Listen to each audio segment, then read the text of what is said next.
Welcome to The Blast Zone, the podcast where we dig up the bombs that shook Hollywood and try to find out why they went up in flames. This week, she's a tank girl and she bombed so hard, but you know it don't matter anyway. This is Tank Girl.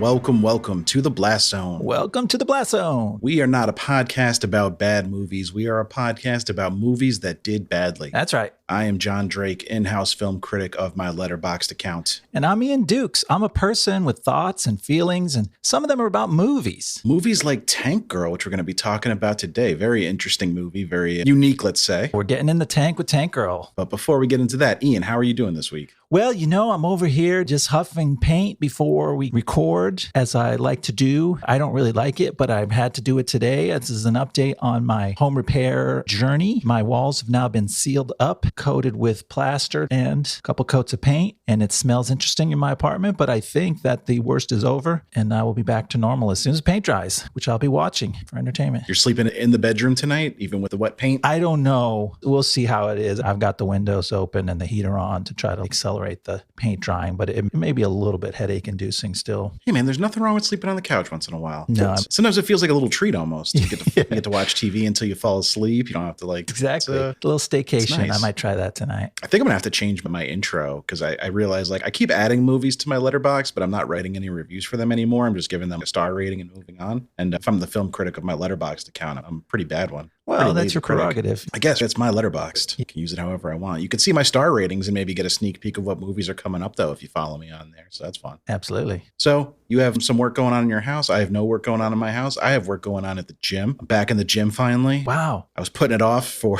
years at this point because I was like, I'm going to wait till COVID's over to go back to the gym because I don't feel comfortable going. But starting to realize that's never going to happen. So I just go to the gym with a mask on like a big doofus. And I'm the only one in there with a mask on, but that's okay. Good for you. I think it's helping me. You know, I didn't realize that exercising is good for your mental health. Did you know that? They should do studies about this. I've heard of this and I'm reluctant to try it, but I don't know. Maybe one of these days I'll do an exercise and see what happens. It's not the worst idea in the world. It's helped me. I already feel a little less brain fog going on in my world. Well, I'm jealous of that. I may have to do a push-up or something after I get off this recording. There you go. And I feel like I've got more energy for this recording because I've got endorphins flowing. That's great. So this might have to be a pre-recording ritual from now on. I love that. That's enough about me. Ian, did you watch anything this week that you thought was interesting or cool or you just wanted to talk about? Yeah, I watched something pretty cool. It's called Power of the Dog, a movie by Jane Campion, celebrated director of critically acclaimed movies. It has a bunch of famous actors in it who we like. Benedict Cumberbatch, Jesse Plemons, Kirsten Dunst.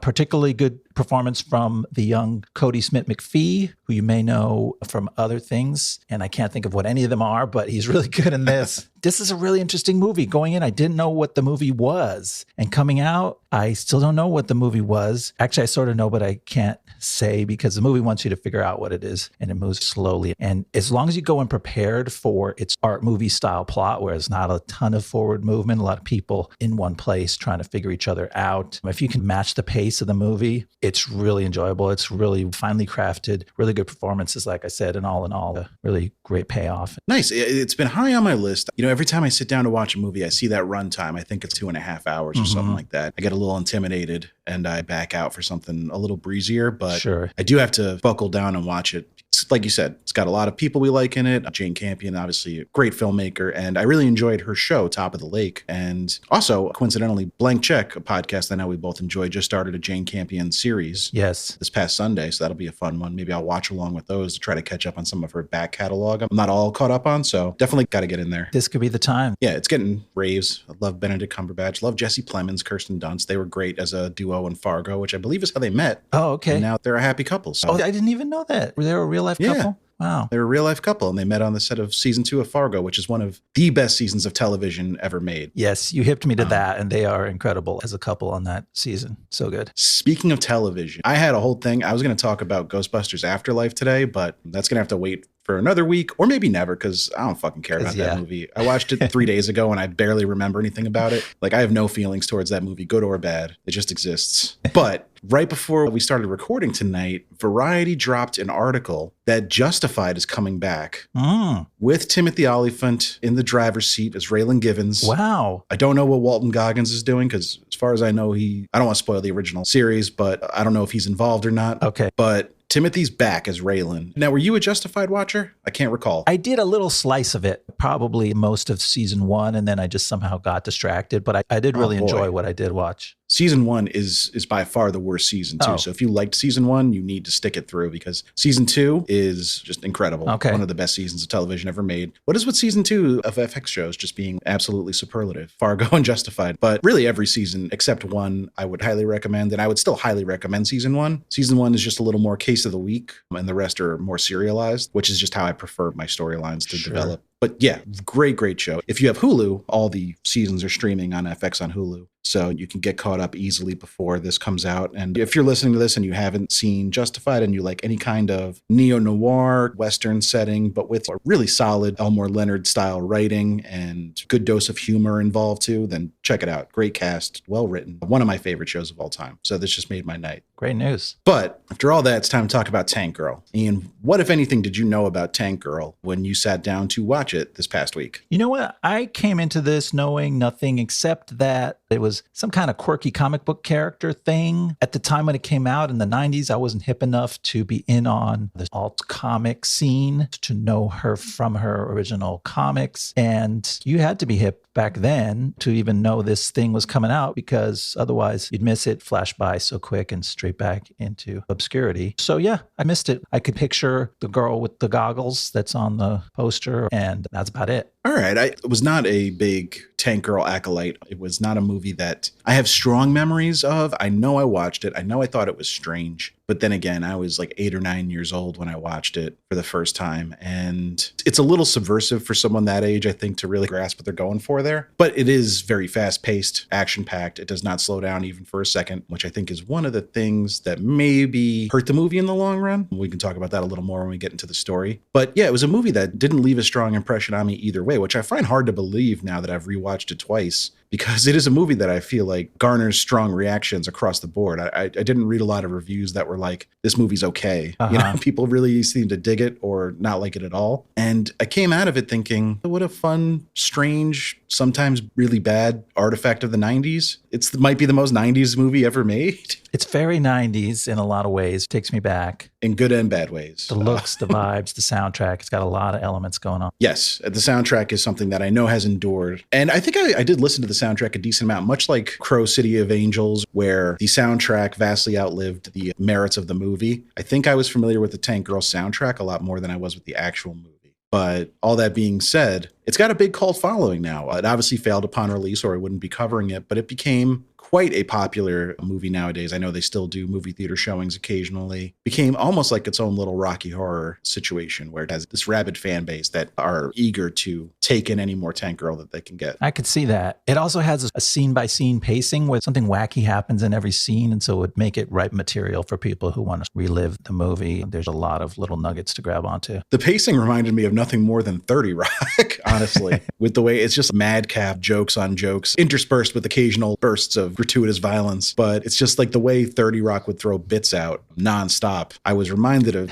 when I was watching Tank Girl, but the difference is 30 Rock is 22 minutes. Right. Tank Girl's an hour and 45 minutes. So it requires a different level of attention, and you start getting a little fatigued, I thought, towards the end of this movie. And not to mention 30 Rock has some of the best comedy writing ever on TV. And this has some real questionable, corny jokes in it, which are part of the vibe of Tank Girl, but they're not as embraceable in terms of making you laugh out loud. I did laugh in this movie, though. There were points where I felt real humor come through and I was enjoying myself. I will say mostly in the first half. I don't know if that rings true for you as well, but I have a big problem with the second half of this movie. And spoiler alert, they hop on two legs. They got long tails. Let's not hop on that train too soon. But yeah, it takes a weird turn in the second half. It does. I feel like I'm in the minority, though, for disliking that part of the movie, but I can't help it. I got to be honest. I got to say what I feel, you know? Yeah, we'll have to reach deep into the pouch and unpack that part of the movie. Do you want me to go into the making of this movie? It was a little chaotic, like the movie itself, so it's got a fun behind the scenes. Yeah, for sure. Let's hear how this thing happened. All right.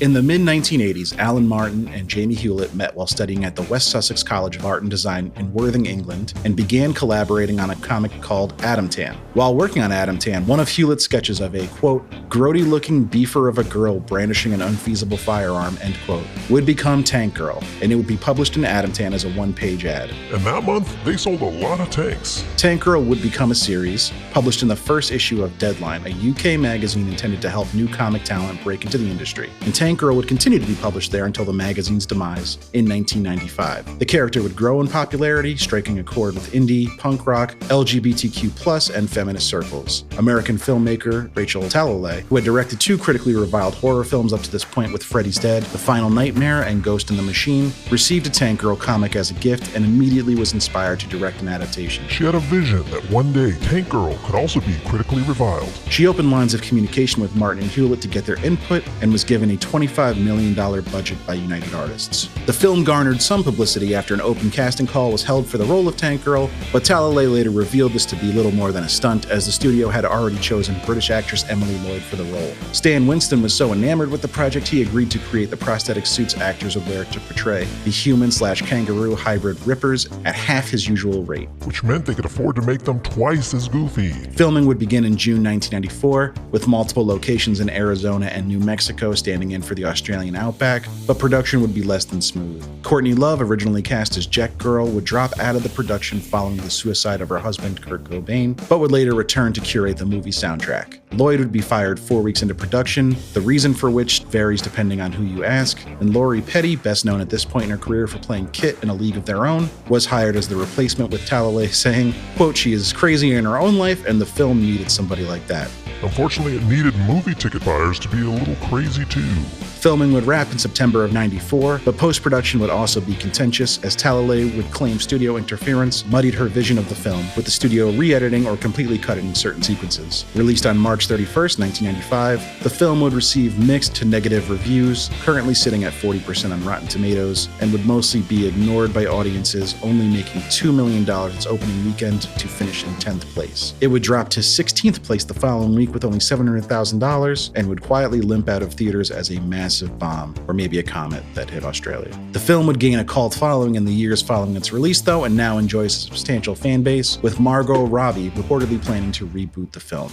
Oh boy. Well, anybody who had any self-respect and was part of a podcast about movies that bombed would be tempted and then ultimately reject the idea to say that this movie tanked. Would they? Isn't you saying that kind of us not rejecting it? I couldn't help myself. It sure did, though. That is a poor showing indeed. Yeah, it's really like, you look at the budget. Was that enough to make the movie? Is that the problem, that they didn't put enough in? But if they had put more in, would it have just bombed harder? You know, I don't think the movie needed a lot more money. I don't think it looks cheaply made or bad most of the time. There are some sequences where the seams start to show or the strings start to show, quite literally. But it didn't feel like a cheap movie to me. I feel like $25 million was stretched pretty well. The Rippers look terribly goofy, but you know, they probably looked a lot better in 1995 when they were first released. I think their goofiness comes from the design choices and not the execution. Like, I think they're actually executed pretty well. And like you said, Stan Winston is one of the masters. That's the guy you would go to for this. So the problem is that they look like some weird gremlins. And they're all wearing mostly human clothes with like the holes cut out for their tails. The clothes. And sometimes they play the saxophone and do like slam poetry.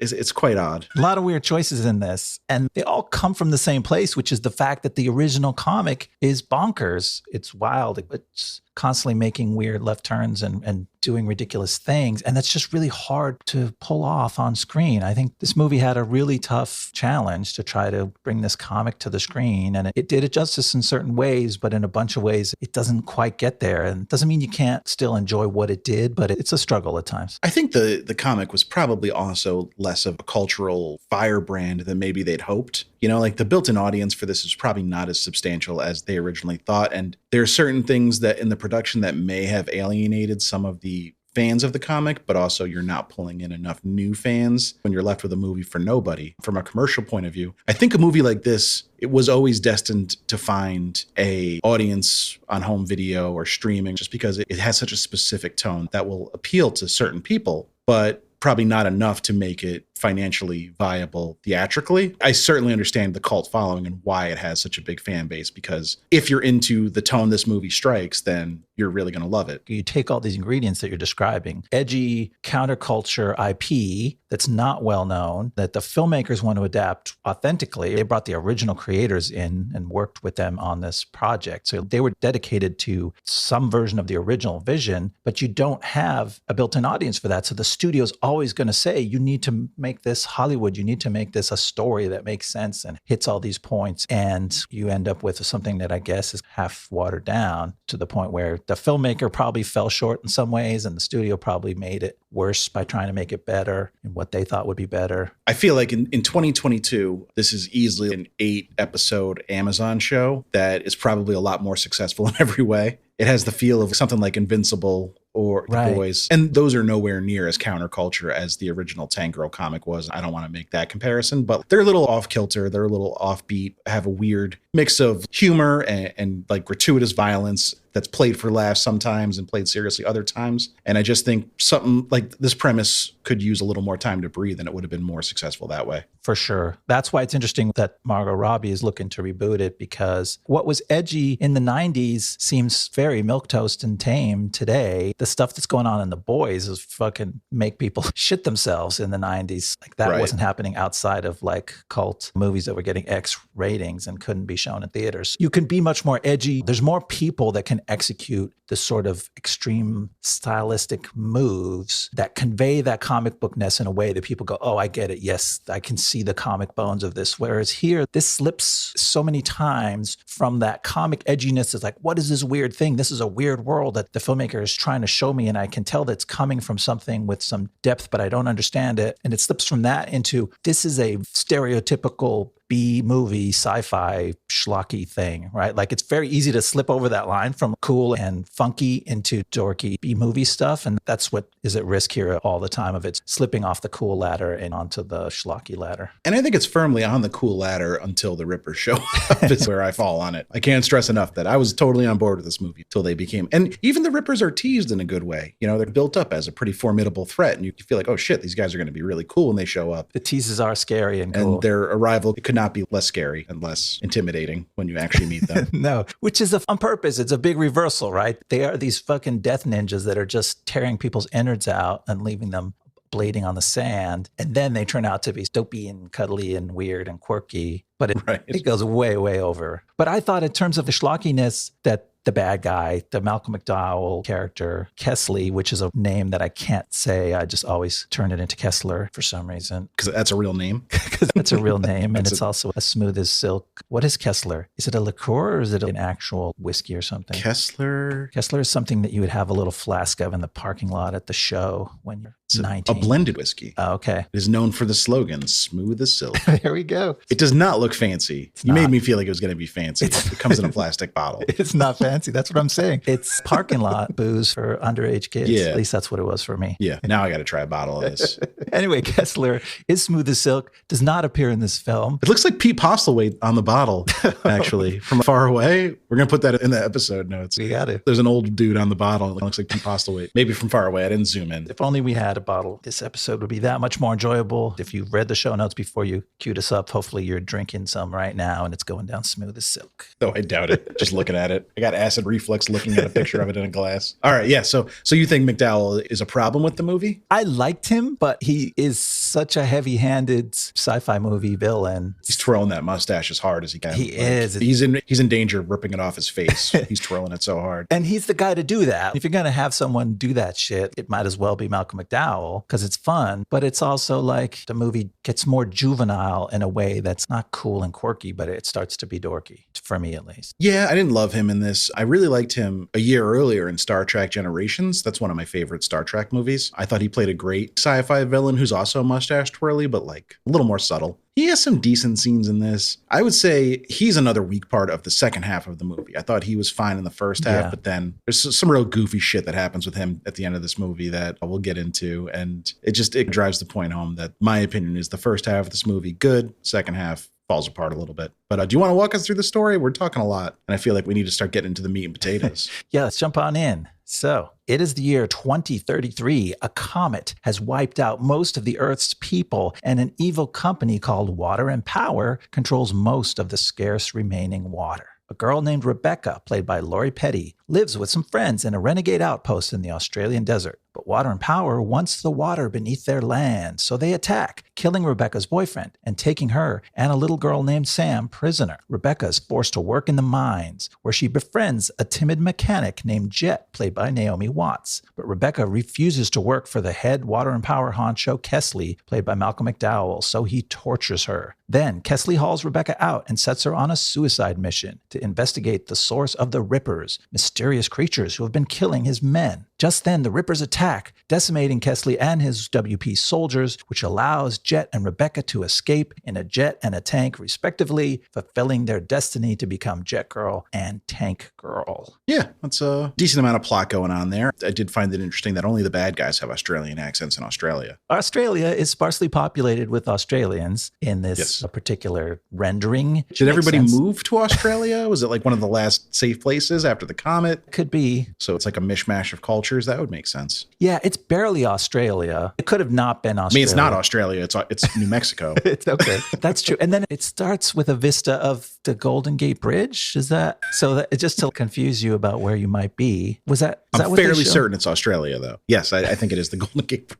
With the Titanic beached in San Francisco Bay, which has been drained of its water. Pretty rough. Just to illustrate how little water is left, I guess. In a sort of a cool visual. Yeah, cool visual, like semi-realistic. There's a lot of comics in this movie. If you haven't seen this movie, one of the things they do is cut away to either still comic panels, hand-drawn comics, or in some... It reminded me of the Twisted Metal cutscenes, if you ever played those games. It's like they did that similar style. That was probably around this time. So yeah, they'll flash some things on screen and kind of move them around sometimes, or sometimes there are actually animations that were created by the original artists, and those look really cool, and they use them to fill some of the gaps. This intro, though, was like slightly more photorealistic, but it also looked like a comic drawing. I wasn't sure where that fit in, but that sort of... Yeah, it almost had a cel-shaded, like Borderlands art style, which Borderlands, I think, honestly, probably was influenced by Tank Girl in a big way. Yeah, that's a good point. But I just realized that as I was saying it, but I was like, yeah, there's a lot of similarities there. I'm a big Borderlands fan. So, but this voiceover, I like this intro. I really like Lori Petty in this role, and in general, I find her delightful. She's a character. She is funny, and it's hard not to like her. She has this energy to her that she brings to everything. That's her. As you said, the director made mention of that. She is just a personality, and it comes across every time she's on screen. Yeah, and if you watch interviews with her or even read interviews with her, you can feel her energy coming through. She's always at 10 or 11 if you're a Spinal Tap fan. She doesn't have an off switch. And I feel like that was used to a very good dramatic effect, because an annoying little sister, that's kind of the perfect energy to have in a film like A League of Their Own, where you have Gina Davis, who's very like kind of stoic in that role. And then Kit is always bopping around and being a pain in the ass. And I feel like that movie played with her persona really well. And this one does too, but it goes in the other direction with it, where you're not supposed to find her like little sister annoying. You're just supposed to be like enamored with her and how wacky she is. She's wacky. She's devil may care to an extreme degree. And we'll get into it when I unveil my grand theory of this movie. But she's a powerhouse. And it's interesting. We first meet her in these scenes that are like little vignettes, right? Like we first see her in one of the coolest images, I thought. In some of the commentary I heard about this movie, people thought that her water buffalo was goofy. But I thought that was just a badass, cool image. Yeah. It's like little Paul Bunyan, little tiny Paul Bunyan. Yeah. Is that what you would call that beast she was riding? A water buffalo or an ox? Or I think so. I don't know what the difference between a water buffalo and an ox is. No, we don't know that stuff. We're not a fucking nature podcast, but they're pretty similar. If you told me it was an ox, I'd be like, yeah, I believe you. If you told me it was a water buffalo, I would also be like, okay, sure. Yeah. It's this big badass lumbering thing with these big thick horns, and it's wearing goggles. She's wearing goggles and all kinds of stuff.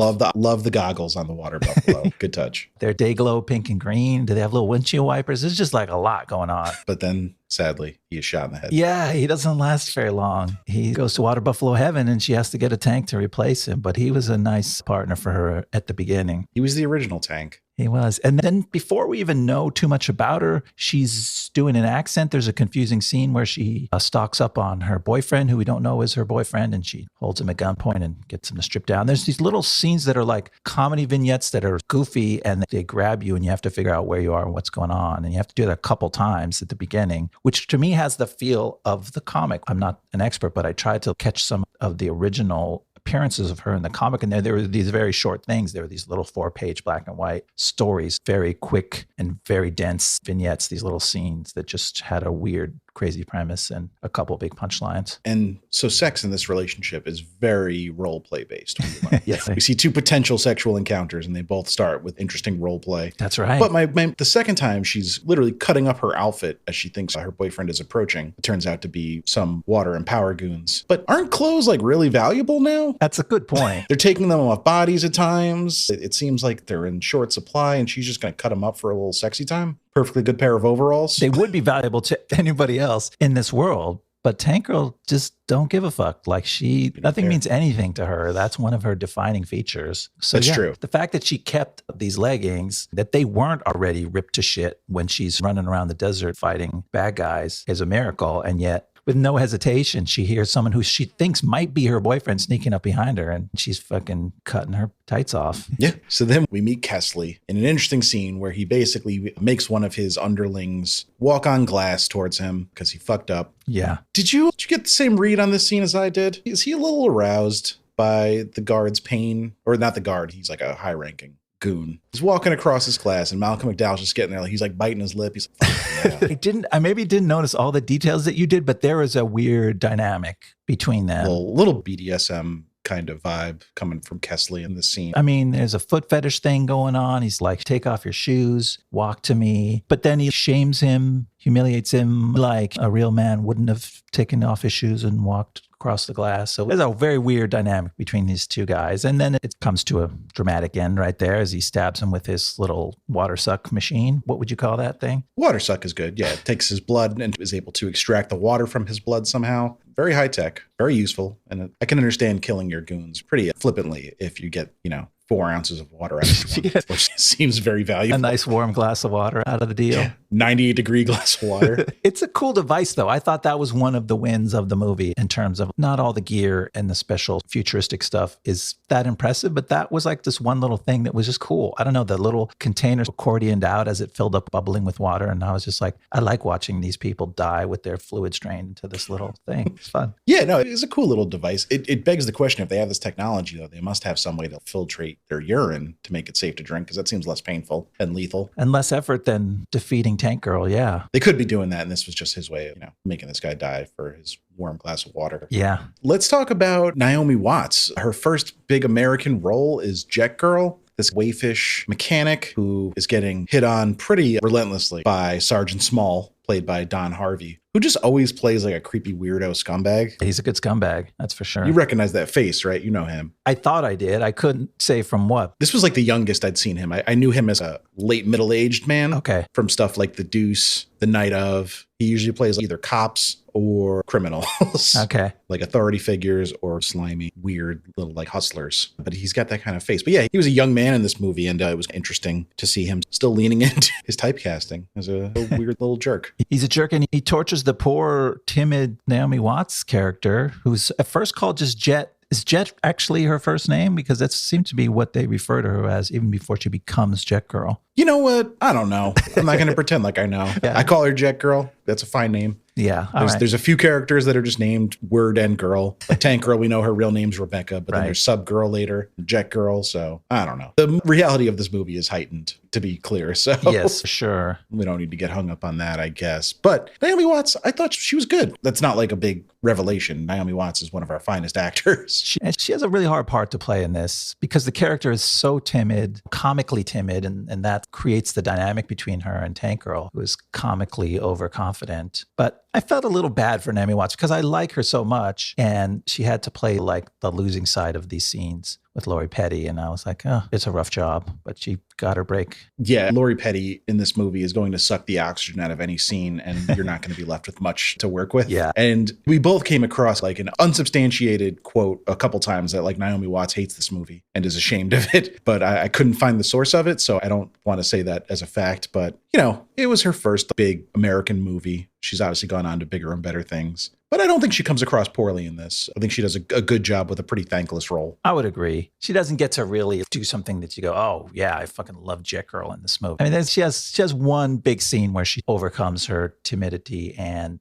takes control and helps them infiltrate the bad guy headquarters at the end. So I guess you could say she did get to play one or two victorious moments towards the end. But yeah, it's not her movie. She's just filling her role. There's a very sexy delousing scene in this section of the movie where Tank Girl is deloused and they play like some smooth jazz R&B over it. It's got some slow-mo shots in it. I was like, and I couldn't tell if the movie was making a joke about trying to make a delousing scene sexy, or were they just making the scene sexy and then ended up feeling like a joke. I think they were in on the joke. She's stripping down to get in the showers. She's working in the mines. And then the voice over the loudspeaker says, the water is only for washing the clothes. You have to take a dry shower. And then she gets under the shower and pulls the handle and just dust comes down on her. And I think that's part of the punchline though. Yeah. Is like that you think she's getting in for a shower. Yeah. And then when the camera pans out, you see delousing area signs. Yeah. So you don't know. So you think it's going to be a shower scene and it's not. And she revels in it. They'd love to transform her physically because after the scene, she goes and defends Jet and her face is just stark white covered with this powder. That's one of the things about Tank Girl, that if you're going to love it, you have to accept that she transforms her look from frame to frame dramatically. And it's kind of cool. I like that about it. The movie does a good job with that. Yeah, she feels like she's really varying up her looks from scene to scene. And I guess now's a good enough time as any to talk about the Emily Lloyd of it all, because Rachel Talalay reported that they let Emily Lloyd go because she refused to shave her head for the role, which obviously there's a lot of wigs being used. There are some scenes where she just has a shaved head, but you need to have a shaved head to pull this off properly. And Lloyd disputes this, though. Emily Lloyd's version of events is that she was about 4 weeks into production and everything was fine, but Talalay became antagonistic towards her when she found out that Lloyd and Teddy Serafian, who was the writer of the movie, were staying at the same hotel. And Lloyd said that was just a coincidence, but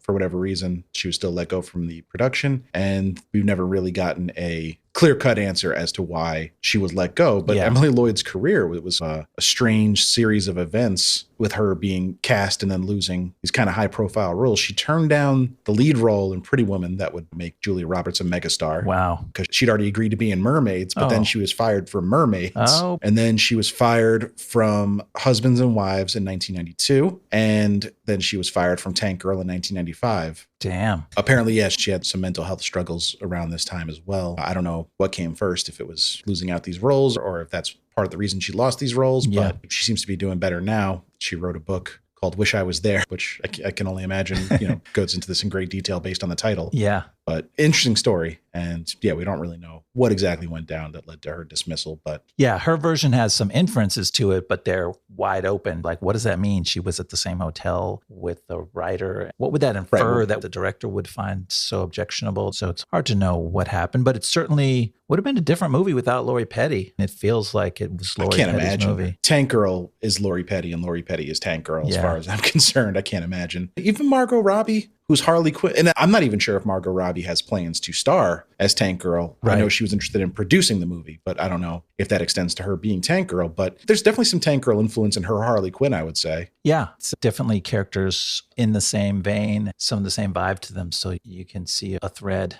So it'd be interesting to see. If Margot Robbie decided to go that route, I think she could pull it off, but I don't know. I'd have a hard time picturing anybody but Lori Petty as Tank Girl at this point. I mean, for me, if I was the producer, it feels like something where you want to pull in a young unknown and just surprise people with a debut, or at least somebody who hasn't done anything too big. Because Margot Robbie, as fine an actor as she is, it's a lot of baggage to pull in, especially when she's known for such a similar look and feel character. That's true. Yeah, I think an unknown might be the way to go if they can find somebody with the right vibe. What else from this section did we want to go over? Before we go on, let me just, because a lot more crazy stuff is going to happen to Tank Girl and being perpetrated by Tank Girl. And a lot of it doesn't make sense. And that's where the movie could fall apart for you. If you're like, why is she acting like this? Her boyfriend was just killed in front of her. She watched him be shot up by these soldiers, and then she's making wisecracks 10 seconds later. Why isn't she ever scared? Why is she so absolutely flippant and really seemingly nonchalant about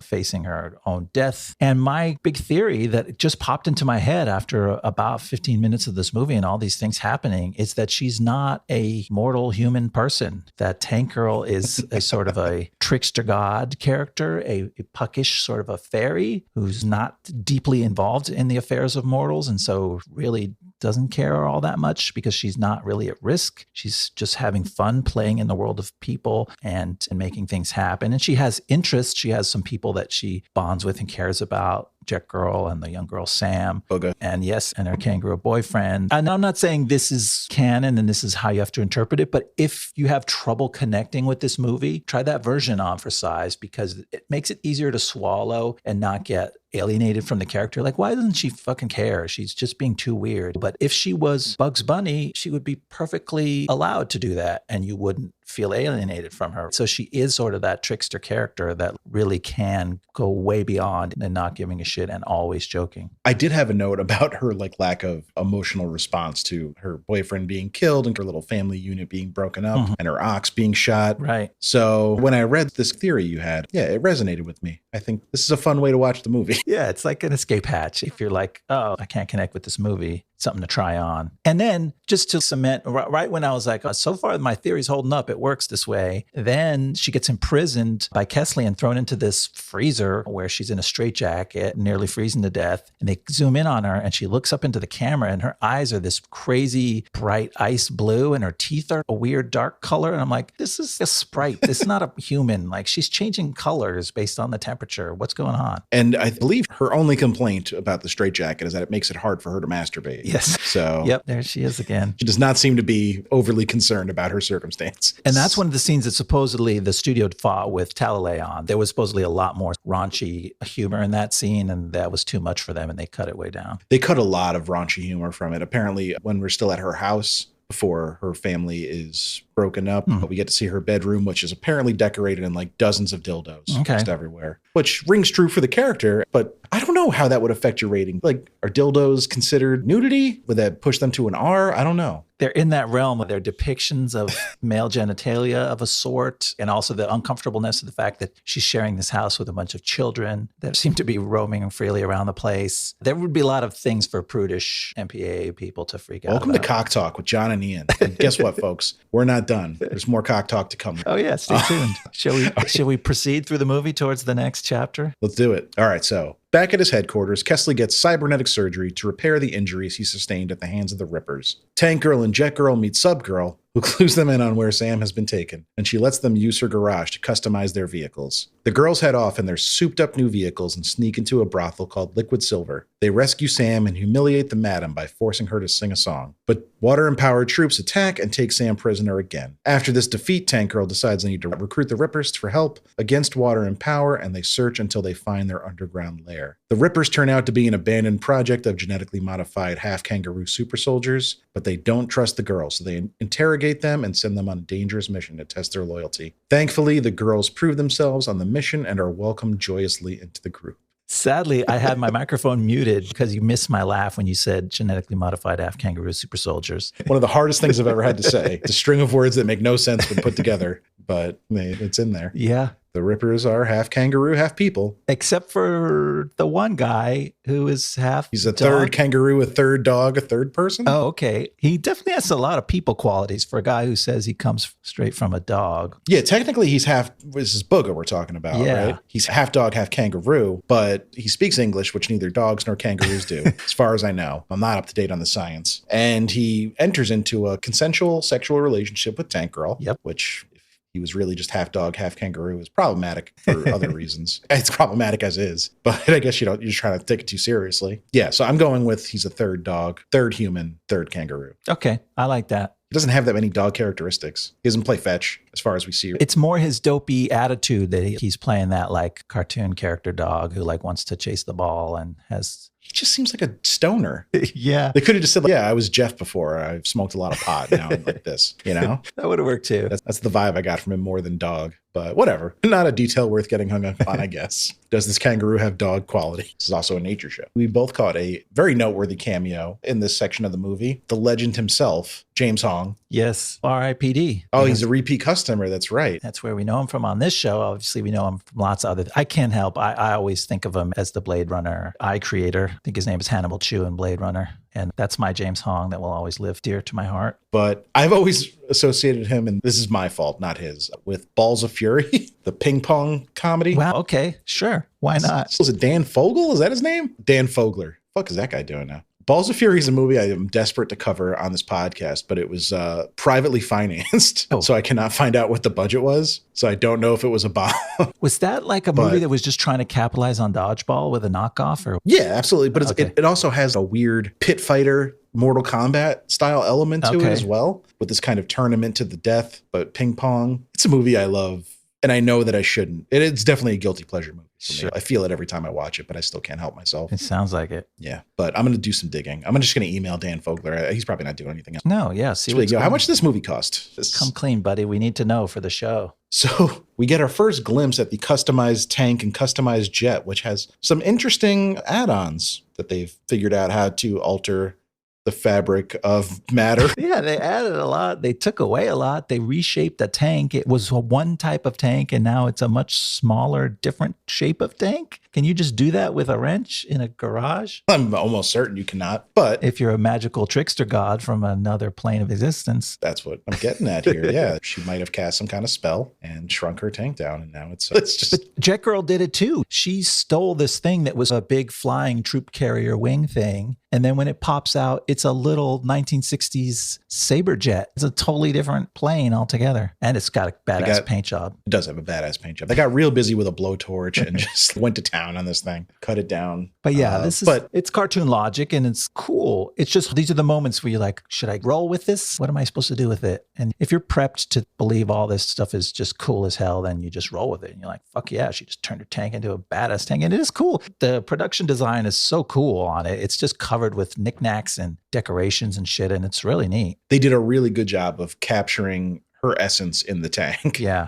The movie's called Tank Girl. You better deliver on the tank itself and make something that's reflective of the character and the movie's tone. Mm-hmm. And I think they did with that. Whatever logical jumps they took to get there, we'll forgive them, I think, because the payoff is worth it. It's really cool. Not to mention something else that's really cool, and I'm being sarcastic, is Iggy Pop pops up in a scene as a pedophile. Why would you do that, Iggy Pop? Don't understand your choice here. No, it's rough. It doesn't even really get to do much. It's one thing like, okay, you're going to be this creepy bad guy, but you get to do a big speech or you get to do something really big. But I missed him. I watched this movie twice. I didn't even see his face till the second time because he comes and goes so fast. I even knew that Iggy Pop had a cameo in this movie. And then I got done with it. And I'm like, wait a minute, I didn't see Iggy Pop. And they're like, oh yeah, he's the guy who tried to make off with the little girl. Would you say he's the movie's forgotten boy? Oh. Search and Destroy, the old Stooges song. You can play a little clip from it if you care to. Here it comes. I am the world's forgotten boy. Yeah, it's just very strange. Why would he agree to this cameo? You could have any no-name actor in this. But Iggy Pop, put him in your movie. Cool. Sure, why not? Everyone likes Iggy Pop. But why this? I don't get it. But it's another thing where these major transgressions are treated flippantly, The madam who's running this child sex ring. Just make her sing a song. That's enough punishment for her, That's weird. At least Iggy Pop, the girl who he's trying to make off with, gives him her little sneaky puzzle thing, which ejects its razor sharp things and stabs through his hand. So he gets comeuppance that's brutal and ugly, and it's what he deserved. Like you said, the madam gets forced to sing a song. Let's Do It by Cole Porter, a classic from 1928, which is on everyone's lips in 1995. Oh, yeah. Did they make her look like Mrs. White from Clue on purpose, or was that just like a happy accident? It was a fun accident for me. It's a classy look. She's got the bangs. Bangs, the pale skin. Classy look for this child sex trafficker. But yeah, the movie does not ask you to grapple with these as if they were real atrocities, This is a real heightened comic magical reality moment because it's not just that they make her sing a song. The entire nightclub breaks into song and dance together. There is choreography that somehow everybody knows. all the dancers know it, all the guests in attendance know all the lyrics and they're singing along. It's not reality. And it's a high production value musical number in the middle of this sci-fi action adventure. Interesting choice. I wonder how like the real fans of this movie, is this like a favorite part, or do they just go, well, let's forget about the song? No, the song itself, I don't have a problem with. I think when you add the context to it, it becomes an odd scene. But like, it's a fine scene on the surface.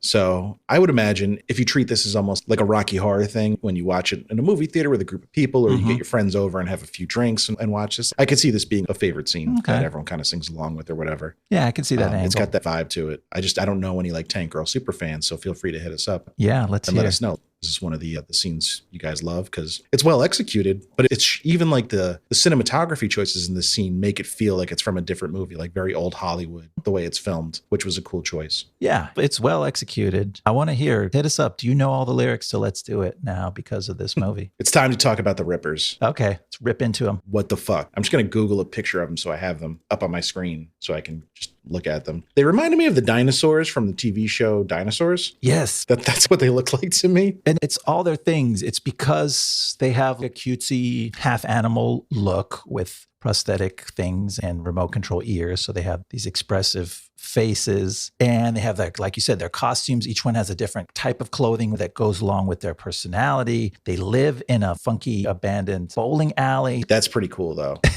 I do like a sweet lair, you know? It is a good lair, and it's a goofy one. Like they lock the girls up in the storage room and it's filled with old bowling balls. There's a lot of color and character to this place. And I'm like, yeah, this is a kid's TV show all of a sudden in the middle of this movie. It's Ripper's Clubhouse, and they've got their own song and dance. They've got their funny relationships with each other, and each one is like a kid's TV show character. Led, of course, by Dee Dee, played by Reggie Cathy. And if you didn't know it was Reggie Cathy under all the makeup, as soon as he opened his mouth, you would certainly know. He has the most distinctive voice of probably any actor that I can think of. R.I.P. to Reggie Cathy. Just a real treat. Yeah, he's great. Passed away 2018. Okay. He makes an impression right I didn't away. like his character in this, though. I didn't like his saxophone solo or his poetry, or which they called a prayer, or the fact that he's Jack Kerouac. Was he supposed to actually be Jack Kerouac, or just like a similar guy? That explanation, they're like, we are all reincarnations of somebody. And I'm like, okay, but that word doesn't mean the way you're using it. Because Jack Kerouac was very dead Yeah. when this comet hit. So I was confused by that. Maybe I'm thinking too much about this. It's a sticking point if you want your sci-fi to make sense and have rules that work. But yeah, it's another weird thing. They all said, I'm a reincarnation of this. But what does that mean? They're not reconstructions. They're not brought...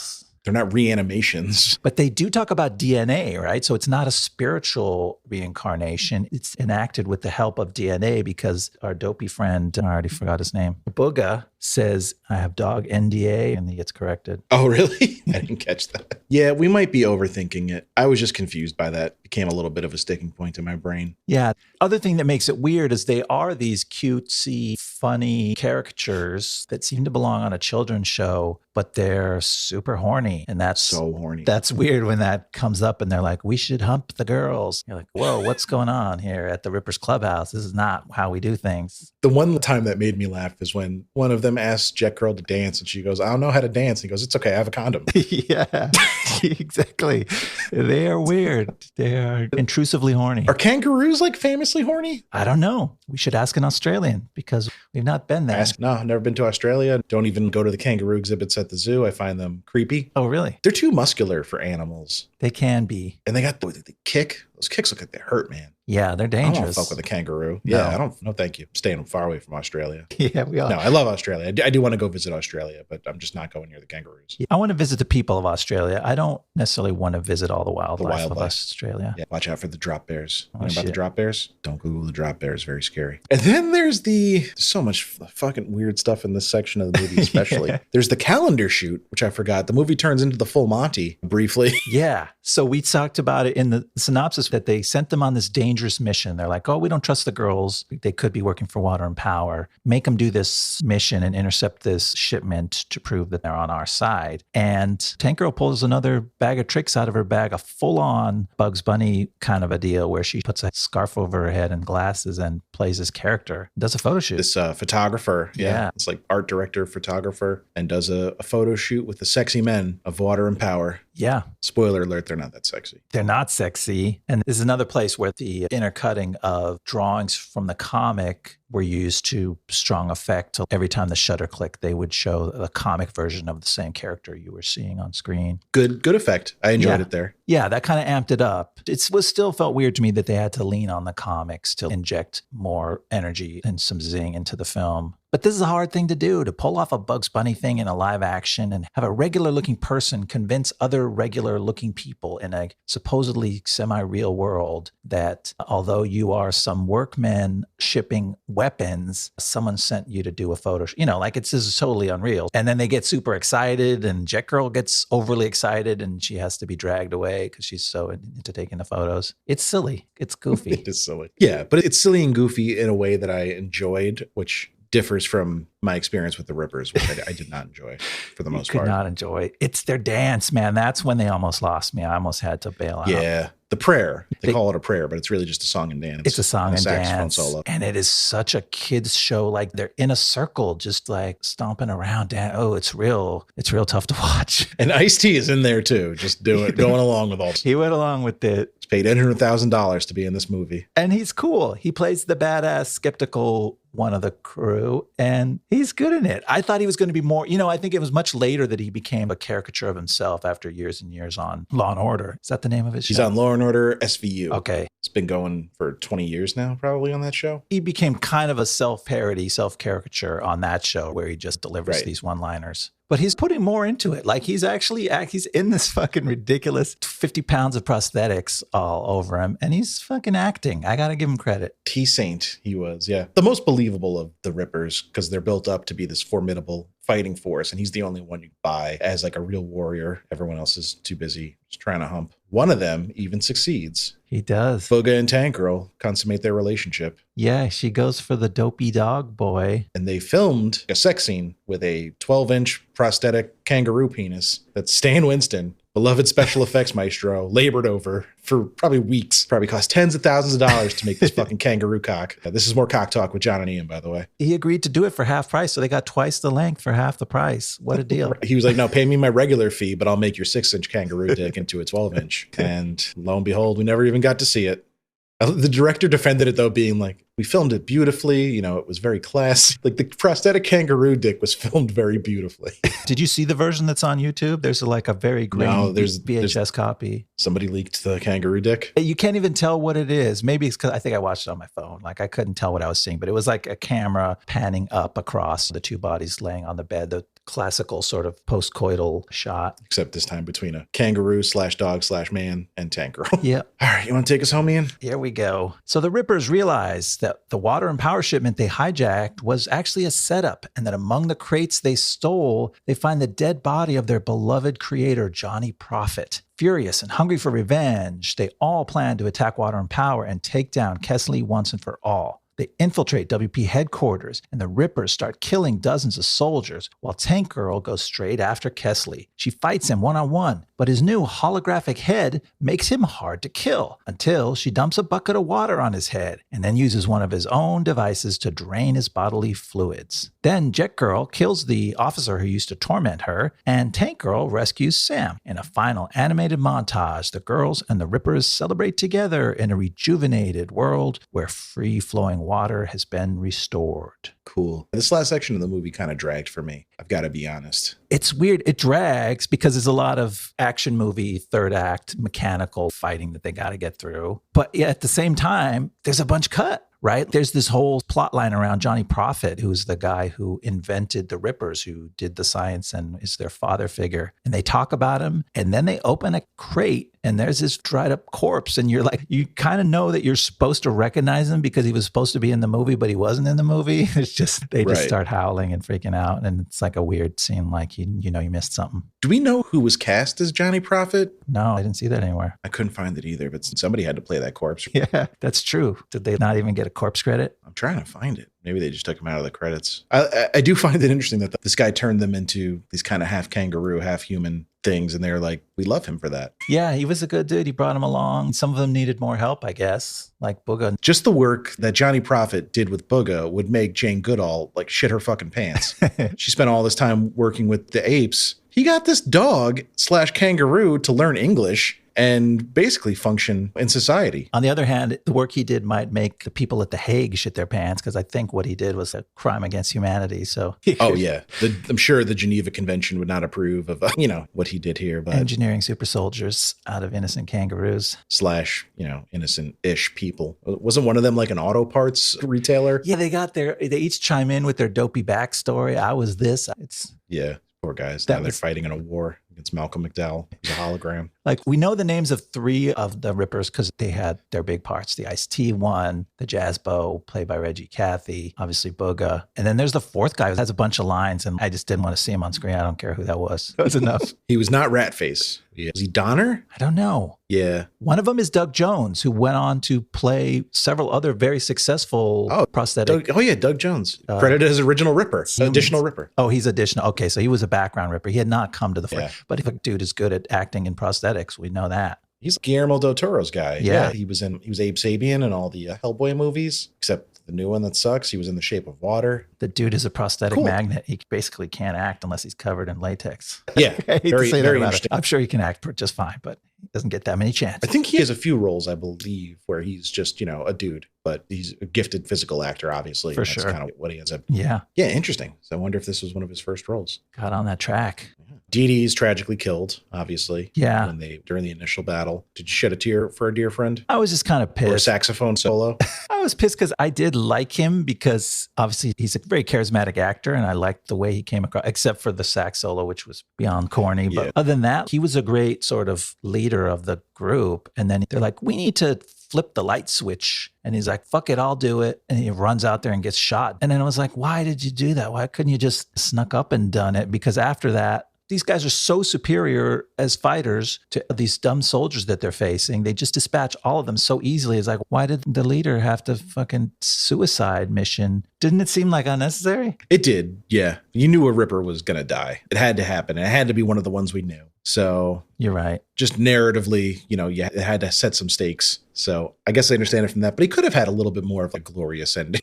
Like you said, it was just anticlimactic. Yeah, they could have had a more real thing. Like, oh, God, I get why you had to sacrifice. Like, bring Sam in or something. I guess she was trapped in the tube the whole time. Like, they didn't have any really heroic cause. It was just like, someone needs to throw that light switch. I'll do it, even if I die. We get a look at the new Jet Girl in this scene, too. She shows up and she's glammed herself up a little bit. She's taking after Tank Girl and a bit of a chameleon. Yeah, she has a full-on glow-up, which is another thing. You're like, they cut something because they didn't explain that part. She is very much mousy, and they make her hair stringy, and they make her wear these glasses throughout the whole thing and walk around slumped, and then all of a sudden... they made Naomi Watts a brunette, which is like almost unheard of. Yeah, who would do Very such rare a thing? sight. And then suddenly she is glammed up. Her hair's been blown out. She's wearing lipstick. She's powerful. It's a full-on, what's her name from Greece? In the tradition of the great Australian glow-ups, she's pulled Olivia Newton-John. She pulled a Sandy, Olivia Newton-John from Greece. She's pulled a Sandy and come out hot and sexy and empowered in the final scene. Just girl bossing all over the water and power guys. Yeah, and then she fucking shoots him in the head, like very casually with a smile on her face, shoots a man through the forehead with a gun. It's what he deserves. Yeah, he deserved it. I support Naomi Watts in all things she wants to. Okay. Yeah, So, me too. What am I saying? No argument here. Shoot him in the head, Naomi. The big reveal about Kessler's head. We got to mention that he had a few scenes in the middle of the movie where he's injured by the Rippers and he just looks like one of the Jabberwockies. Like, those guys? Yeah. He's got like the stark white mask. Doesn't have the dance moves, but he has everything else. Does not have the dance moves, can't pop and lock. And then he looks fine in this big climactic fight scene. Come to find out that his head is a hologram. Womp womp. Kind of lame. They didn't even give it like any shimmering effect. It just looks like him. Malcolm McDowell was just filmed that scene. And then when he finally gets like hit in the head, that's when you see the shimmering effect. Yeah, they put But there was no hint at it. some super cheap Tron effects on him. And that was all James Hong's handiwork. He gave him the nasty cyber arm, which is the visible part, which is the fake out. You're like, oh, yeah, he lost his arm to the Rippers, and now he's got this arm that he threatens people with because it's got a bunch of little buzzing saws on it. No, there's more. If you try to touch his head, it just turns into glowing lights. Ooh. It was not impressive. And it was in the trailer too. I noticed that. Maybe that was maybe that was a home video trailer. Yeah, they tipped a lot of stuff. And at least the trailer that I ended up running into online They tip like all the reveals in the trailer, including him waving his hand through his face and having it turn into lights, which is just not a great effect. I think they could have left that out. Well, I think the point of this movie in particular is just to spend time in its world and vibe with it. It's like an unspoilable movie because you can explain the plot beat by beat, but unless you see it, you're not going to have any sense of what it was really like. That's true. So I guess it is kind of spoiler proof. It's true. Like trying to picture someone covering their ears and going, no spoilers. I'm about to watch Tank Girl. Right? Yeah, it's not that vibe. And then we get a wonderful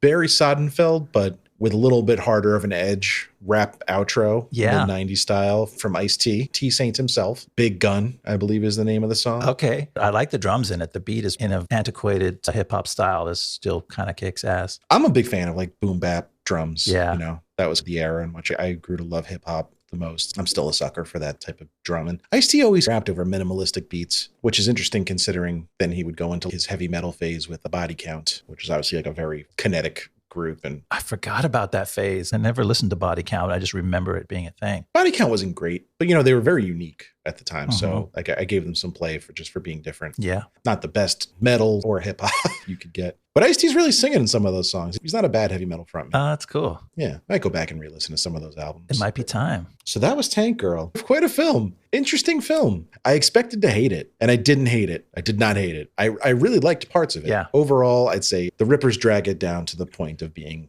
more of a miss than a hit for me. Yeah, I think it's a movie where if you enjoy it for the vibe, for the characters, for little moments. It's not a movie that you like want to see walk through its story again. Like, oh, I can't believe that happened and that happened. I want to see how it happened again. So like it has its charm. It grew on me after. Like during, I'm like, oh man, this is getting tedious. It's like crumbling in all these ways in my head. But then afterwards, I'm like, you know what? I like those people. I like Lori Petty. I liked Tank Girl. I even liked the Rippers more than you did. The director really wanted you to see their faces. She does a ton of close-ups. Like they're almost always in extreme close-up. And she's like, look how fucking badass this makeup Stan Winston did. Is we've spent half our budget on this shit and you better look at it. And I'm like, yeah, I like looking at it because it's disturbing sometimes, but it's well done. And so I had some fun in the Ripper scenes for that reason. Yeah, you just know they would have been CGI creations. Yeah. Now. So they do have kind of a weird 90s charm that they actually did the work. Exactly. That's a good point. Make them real. Do you want to see where some of the key players went after this movie? Is it possible it tanked the careers of some of these people? Oh, well, I don't know. You know, I would say Rachel Talalay, it depends on what you consider tanking. She has not done a theatrical movie since this one. Okay. But she's worked steadily. She directed for a bajillion TV shows. Okay. Multiple episodes for most of them. She directed a lot of Doctor Who, a lot of very well-received Doctor Who episodes.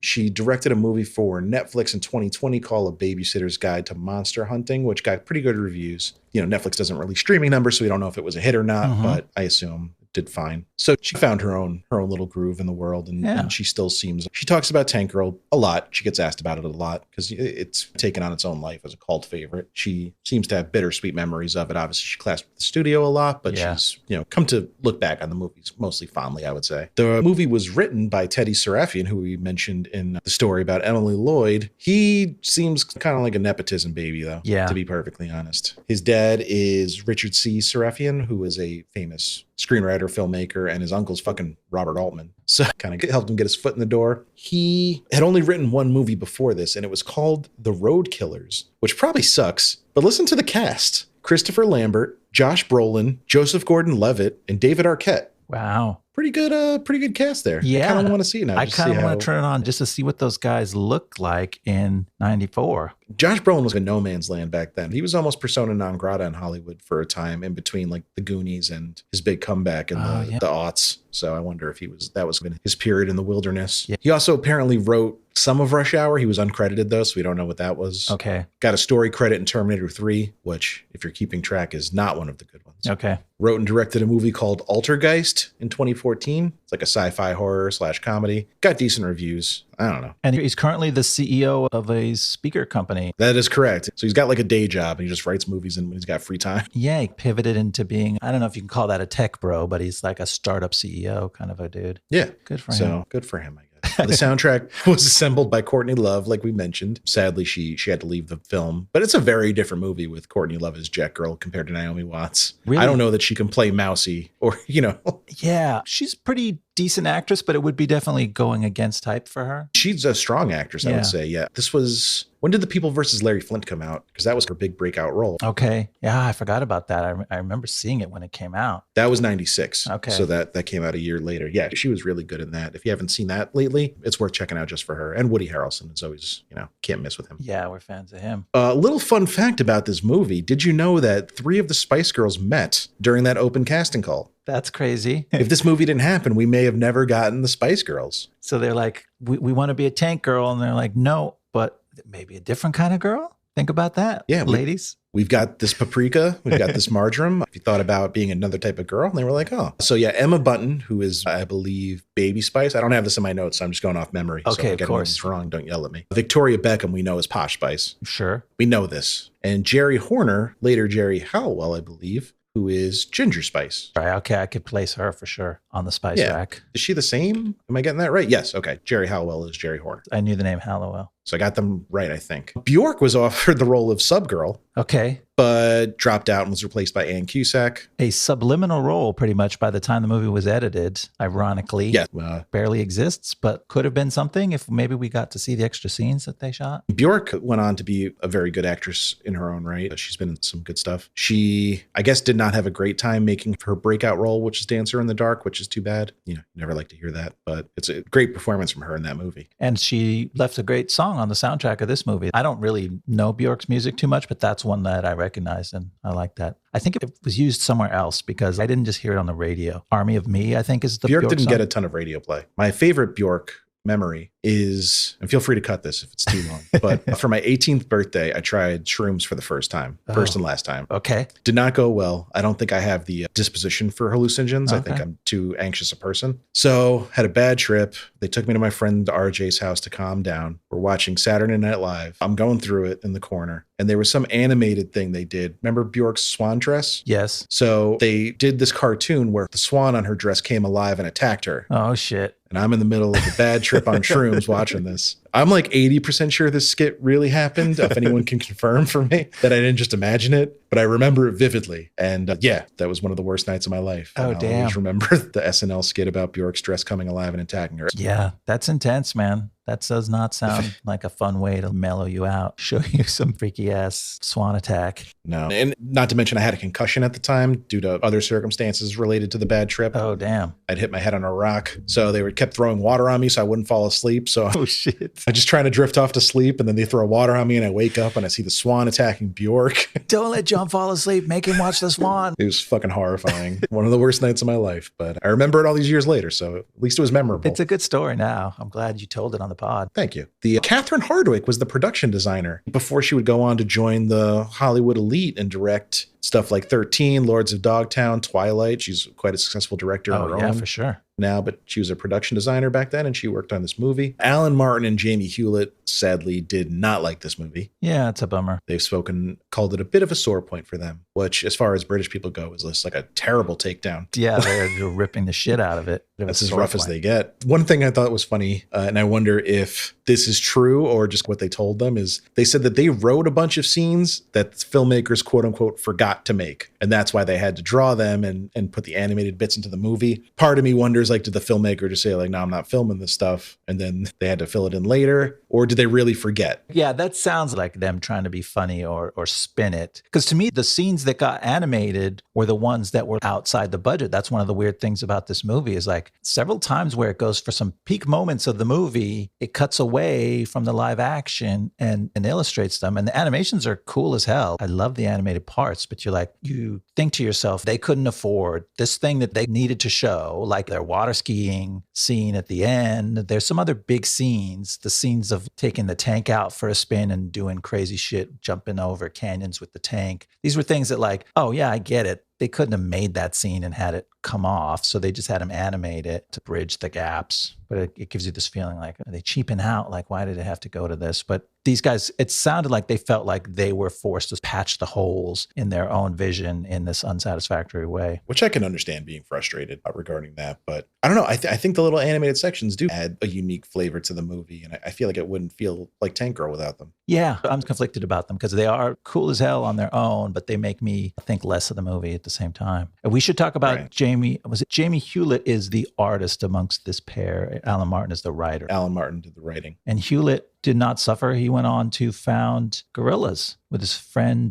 Damon Albarn. Yeah, you told me this, and I could definitely see it. When you look at kind of the art style of Tank Girl and the art style of Gorillaz, there is some consistency there. Yeah, totally. But what a second half of a career, right? Yeah. The Brits in their fucking art project rock, somehow they do stuff like that. They invented a fucking band, and one of the two guys in the band is a fucking comic artist, and it worked. He made these badass characters that are in this fictional band. And I love Gorillaz. And the music kicks ass. Yeah. What a cool, crazy so project. That's kind of what this wanted. That's what this movie wanted to be, is like a project by really artsy, avant-garde people that turns into something even bigger when you make it into multimedia. And it didn't achieve Gorillaz level of excellence. I don't think United Artists is the place to foster that type of project. And I think that's part of the issue. Is like clashing ideologies here. They don't really get that, that's not their business. That's not what they do. They make movies and then they spit them out. And if they make money, they cash the check. And if they don't, they move on to the next thing, but they're not ready to take on that size project. I don't know who could have birthed the ultimate version of this at that time and place. Like you said, now there's more opportunities coming. You need a streamer. You need someone like HBO Max, and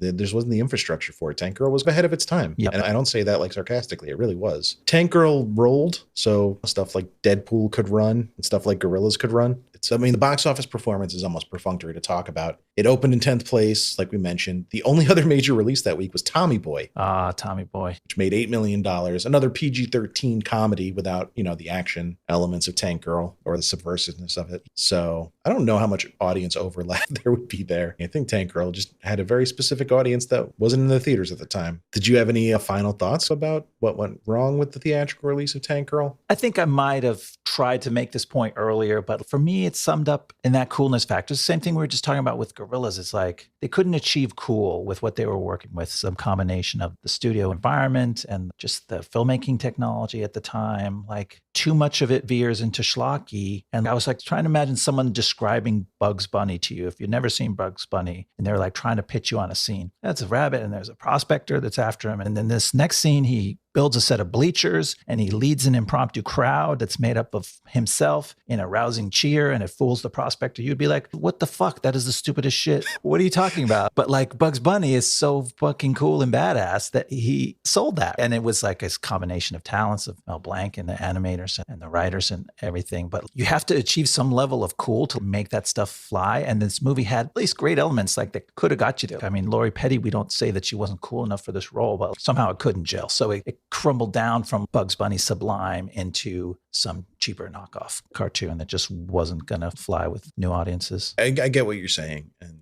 you just think this movie, I don't know how else to really sum it up. I almost don't know what studio thought they were going to have a massive theatrical hit with this, but I'm really glad it exists because media like this will always find really passionate fans, and it deserves to exist because those people deserve to have it, but it's not the one that's going to get the C-suite their fucking bonus checks at the end of the year. Yeah. No, it was cool. It took me back to the 90s in a really cool way. I love it for that. I will probably revisit this movie a few times before I die, unless I die like tomorrow. Yeah. So hopefully I don't. I hope you hang on long enough to get in a few more times. It's a movie that you might want to show somebody, right? Yes. Not watch just for yourself, but go, have you ever seen Tank Girl? You got to see this. I could see some listeners that, we have plenty of listeners that I know don't necessarily see all the movies we talk about, but listen anyway, and we love and appreciate them. But I could definitely see somebody listening to this episode and being like, I got to see this. Yeah, I hope so. And the stuff they described is just so weird. I can't imagine what it actually looks like on screen. And sometimes it'll be even weirder than you imagined. Yeah, I hope we inspire somebody. Let us know if you were inspired by us. We love that. Quick parting note. I just wanted to say that I am a huge Cincinnati Bengals fan, and they are playing in a playoff game tomorrow. So when you guys listen to this on Wednesday, I will either be very happy or very sad. So just keep me in your thoughts. Oh, yeah, I will. Update. He was happy. And And thanks so much for joining us this week. Please remember to rate, review, subscribe. Spoiler alert, Spotify has ratings now. You can rate us if you listen to us on Spotify. Do it. It's just a little button. Just go to our homepage, click on our name, and it takes you to the thing, and we just click it once. It takes no time. Just give us that 5-star rating we crave. We crave it. If you don't mind, we would appreciate it. Please remember to hit us up on Twitter at BlastZonePod. We love hearing from you guys. Any recommendations, feedback, suggestions, whatever you want to do. Or you can email us if you don't like to get on the timeline like that. We're blastzonepod@gmail.com. And we'll see you next time in the Blast Zone. See you next time in the Blast Zone. The Blast Zone.